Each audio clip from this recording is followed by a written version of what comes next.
Last lecture में हमने rectifiers half wave rectifier का अध्ययन किया था।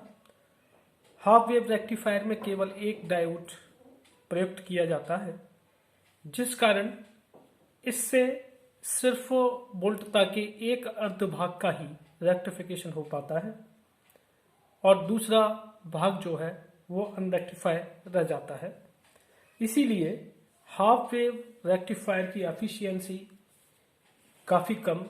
करीब 41%, एग्जैक्टली 40.6% होती है, जबकि इसके द्वारा प्राप्त जो डीसी है उसका रिपल फैक्टर बहुत अधिक 1.21 प्राप्त होता है। इस कारण हाफ वेव रेक्टिफायर को एक अच्छा रेक्टिफायर नहीं माना जा सकता। अतः रिपल फैक्टर कम करना और एफिशिएंसी बढ़ाना आवश्यक हो जाता है और इसलिए हम एक डायोड की जगह दो डायोड यूज करें तो यह संभव हो सकता है। इस प्रकार की व्यवस्था जिसमें एक के बजाय दो डायोड यूज किए जाते हैं फुल वेव रेक्टिफायर कहलाता है। तो फुल वेव रेक्टिफायर का यूज इसीलिए किया जाता है कि दिष्टकरण की क्षमता बढ़ जाए और वोल्टेज रेगुलेशन है उसका मान कम हो जाए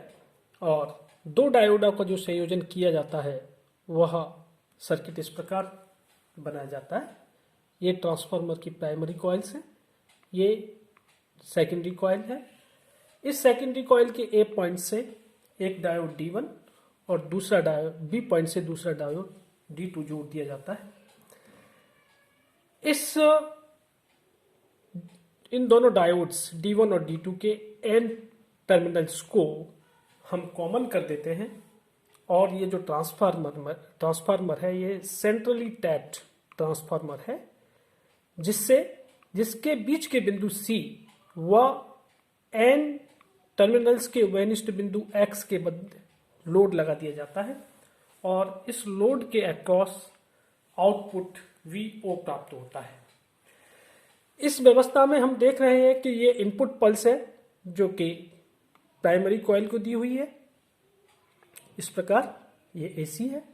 और सेकेंडरी कॉइल पर प्राप्त जो AC वोल्टेज है वो इसके द्वारा दर्शाया गया है। इसका मैग्नीट्यूड मैंने प्राइमरी कॉइल के मैग्नीट्यूड से कम लिया है, क्योंकि यह डिपेंड करेगा कि सेकेंडरी कॉइल्स में नंबर ऑफ टर्न्स कितने हैं। डायोड D1 से जो आउटपुट प्राप्त होता है वो पल्स इस तरह की मिलती है और डायोड D2 से जो आउटपुट प्राप्त होता है वो पल्स इस प्रकार की मिलती है और इन पल्सेस के कारण जब डायोड D1 फॉरवर्ड वाइज है तो I1 करंट फ्लो होता है और जब डायोड D2 फॉरवर्ड वाइज है तो I2 करंट फ्लो होता है। और हम यहाँ देखें तो लोड रेजिस्टेंस RL से प्रवाहित होने वाली धारा की दिशा एक ही होती है, इसलिए लोड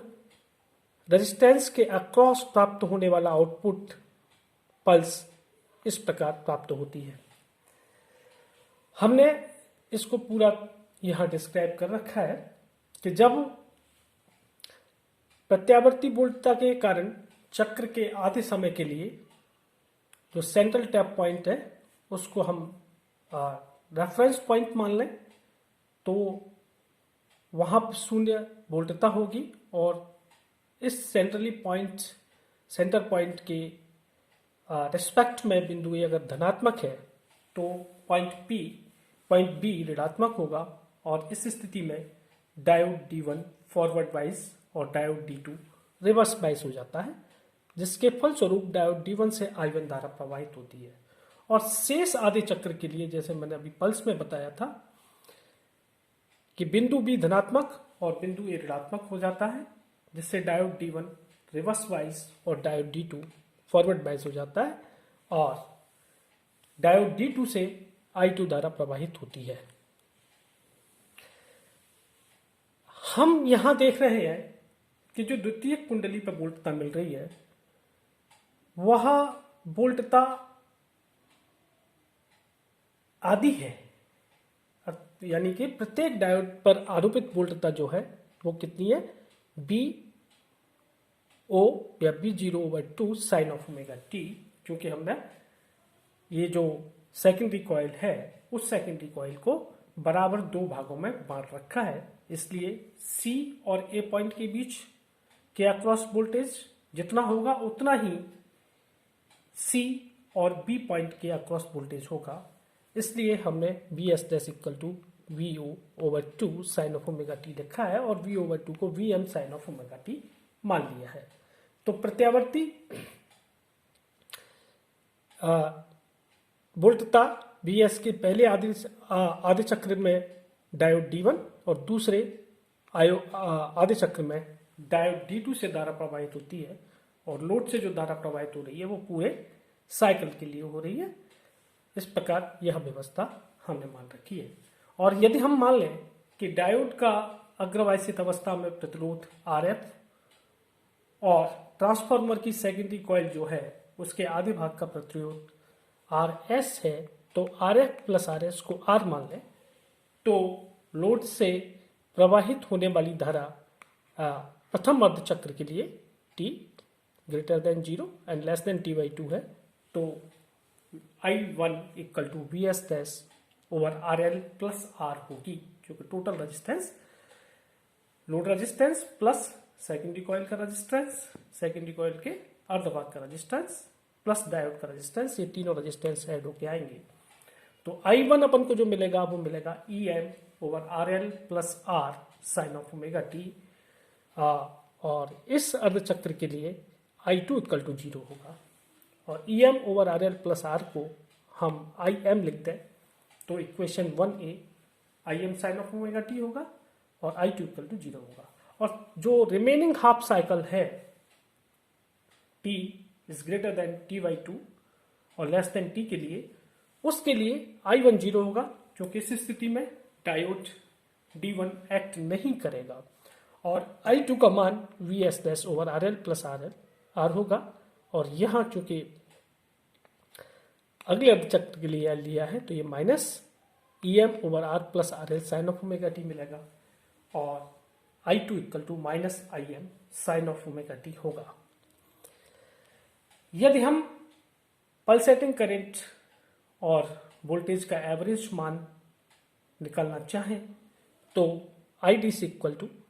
1/T, जैसे एवरेज निकालते हैं पूरे टाइम के लिए, इसको इंटीग्रेट कर दीजिए IDT को, तो इसको दो पार्ट में 0 टू T/2 और T/2 टू T में करंट की वैल्यू रख दी, I1 dt plus I2 dt। I1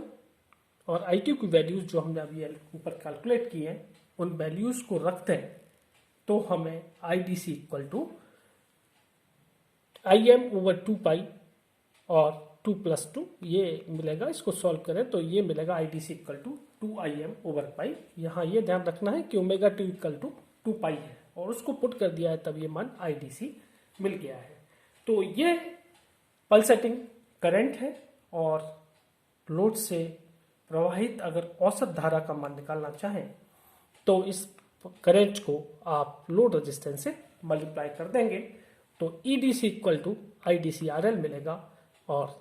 ये जो इक्वल होगा equal to 2EM RL over R plus RL। यह मान होगा एवरेज वोल्टेज का, और ये मान है एवरेज करंट का। और यदि हम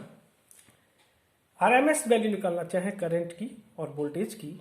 तो RMS वैल्यू जिस तरह से आपने पहले निकाला था उसी प्रकार कैलकुलेट की जा सकती है। 1/2T 0 to T I square dt, इस पूरे का स्क्वायर रूट, और इसमें अगर अपन वैल्यू रख दें I1 और I2 की, जिस तरह से 0 से T/2 और T/2 से 2T इन दो पार्ट्स में तोड़ के ये वैल्यू रख दें, तो IRMS आप इसे कैलकुलेट कर सकते हैं, और इसका मान जो आपको मिलेगा IRMS, ये सॉल्व कर रखा है मैंने, तो IRMS की वैल्यू आएगी IM ओवर √2, और IM का मान EM over √2 into R plus RL। यह आपको मिल जाएगा करंट की RMS वैल्यू। और अगर हम वोल्टेज की RMS वैल्यू निकालना चाहें तो IRMS को RL से मल्टीप्लाई कर देंगे और यह मल्टीप्लाई करने के बाद हमें जो मिलेगा वो इक्वेशन 5b में दिया हुआ है ERMS equal to IRMS RL which is equal to EMRL over √2 into R plus RL. This is the RMS value जो हमें लोड के अक्रॉस मिल रही है। इस प्रकार हम एवरेज और RMS वैल्यू करंट और वोल्टेज की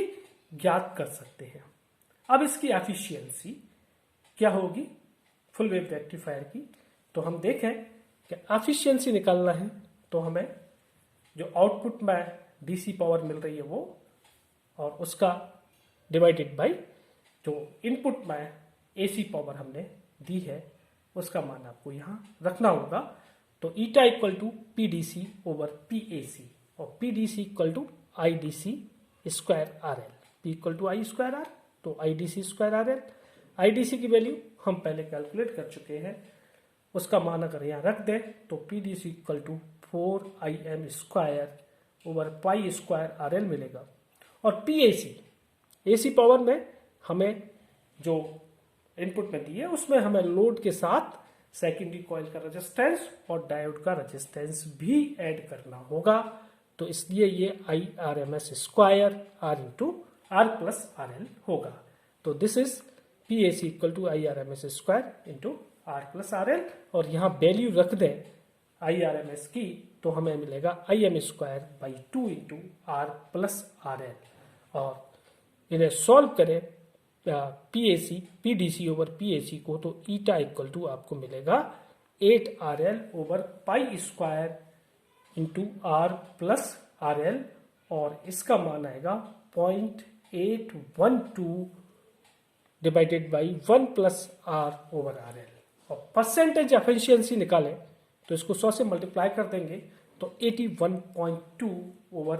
1 प्लस R ओवर RL। यह percentage efficiency full wave rectifier की प्राप्त होती है और यहां से बिल्कुल स्पष्ट है कि यदि R का मान बहुत कम हो यानी कि डायोड का रेजिस्टेंस और जो ट्रांसफार्मर है उसकी सेकेंडरी कॉइल का रेजिस्टेंस अगर बहुत कम है तब आपको जो एफिशिएंसी है उसका मान अधिकतम मिलेगा, तब इसकी एफिशिएंसी फुल वेव रेक्टिफायर की अधिकतम होगी। और यदि हम आइडियल स्थिति में मान लें कि R इक्वल टू 0 है तब मैक्सिमम एफिशिएंसी जो मिलेगी that will be equivalent to 81.2%। इसका मतलब हम फुल वेव रेक्टिफायर से जो एफिशिएंसी प्राप्त कर रहे हैं वह एफिशिएंसी हाफ वेव रेक्टिफायर की एफिशिएंसी से लगभग दुगनी है। इस प्रकार आप एफिशिएंसी को फुल वेव रेक्टिफायर में अधिक पाते हैं, यानी कि 2 डायोड का यूज कर आप एफिशिएंसी को बढ़ा सकते हैं। Thank you.